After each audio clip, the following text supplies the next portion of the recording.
Assalamualaikum, selamat pagi Bapak Ibu. Saya Bu Kartika Sari AB, Guru Pendidikan Pancasila, akan mempresentasikan tentang kita dan masyarakat global. Elemennya Bhinneka Tunggal Ika. Tujuan pembelajaran, peserta didik diharapkan mampu menganalisis kedudukan kita dan masyarakat global sebagai bangsa Indonesia dalam konteks masyarakat global.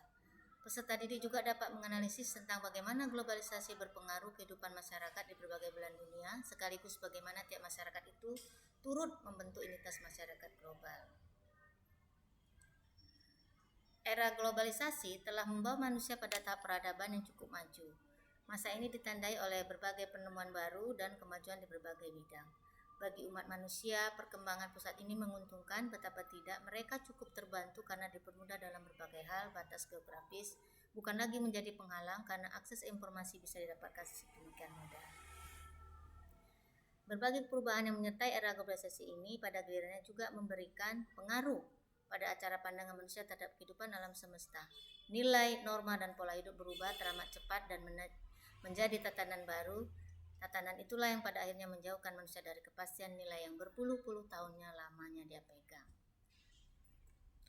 Dari sinilah muncul perdebatan mengenai bagaimana cara menyikapi era globalisasi, karena bagaimana juga globalisasi beserta masalah yang ditimbulkannya merupakan kenyataan yang tidak dapat dihindari. Sebagai bagian dari dinamika secara hidup manusia, tentunya dibutuhkan cara yang lebih arif dalam menyikapi berbagai keruwetan era globalisasi. Globalisasi berasal dari kata globalization, global berarti mendunia, sementara ization adalah prosesnya. Dalam Encyclopedia Britannica tahun 2025 disebutkan kalau fenomena ini bukanlah situasi yang baru karena banyak kerajaan maupun gerakan keagamaan yang telah menjalani proses globalisasi. Secara sederhana kita bisa memaknai globalisasi ini sebagai proses masukkannya ke ruangan lingkup dunia atau KBBI. Banyak faktor yang mendorong terjadinya globalisasi. Perkembangan teknologi informasi dan transformasi adalah diantaranya. Dengan teknologi dan transformasi yang semakin canggih, transaksi dalam bidang ekonomi antar negara menjadi sangat mudah. Pengiriman barang dan jasa bisa dengan sangat mudah dilakukan. Ini salah satu dampak positif dari globalisasi. Dampak positif lainnya adalah pengembangan ilmu pengetahuan, terjadinya hubungan antar dunia. Informasi sedemikian mudah diakses dan aspek lainnya. Selain berdampak positif, ada juga akibat negatif dari fenomena ini. Kemajuan teknologi, informasi, dan komunikasi. Di satu sisi, memberi kemudahan bagi publik dalam mengakses informasi, mengembangkan segenap potensinya, serta tuntutan perjuangan hidupnya.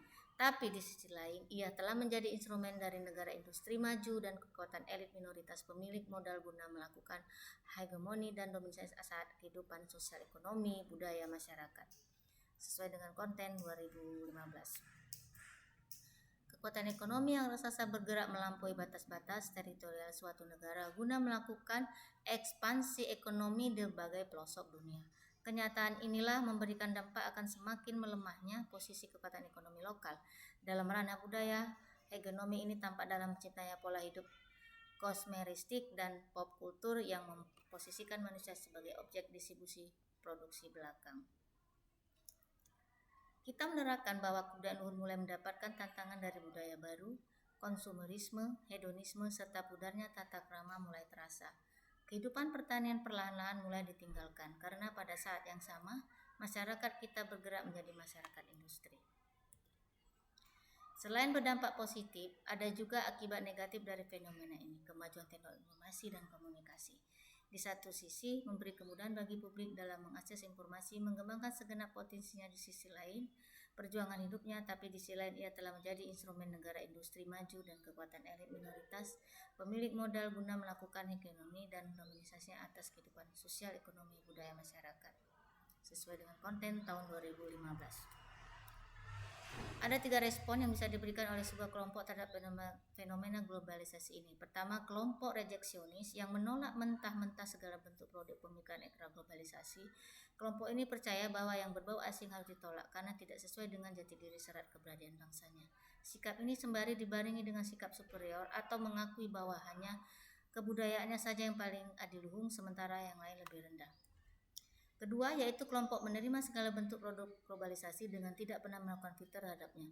Ini kebalikan dengan sikap kelompok pertama. Mereka menerima tanpa filter ini budaya serta tradisi yang datang dari luar kebudayaannya. Sementara yang ketiga, kita memilih untuk bersikap adaptif, tidak menampik juga tidak menerima begitu saja. Dengan kata lain, ada proses seleksi untuk memilih dan memilah produk mana yang sesuai dengan napas kehidupan bangsa sembari melakukan refleksi kritis terhadap segala hal yang merupakan bentuk dari masa ini. Seperti hal masyarakat dunia memiliki pengaruh terhadap kehidupan kita, begitu juga sebaliknya. Kehidupan kita sebagai sebuah bangsa turut membentuk identitas masyarakat dunia. Apa yang kita miliki, yaitu nilai, tradisi, budaya, dan lainnya, menjadi bagian dari kekayaan budayaan. Dunia yang begitu kaya, di antara kebudayaan itu semuanya memiliki keunggulan dan kelebihannya. Terima kasih, begitulah presentasi tentang PowerPoint kita dan masyarakat global. Mudah-mudahan dapat bermanfaat bagi kita semua. Terima kasih.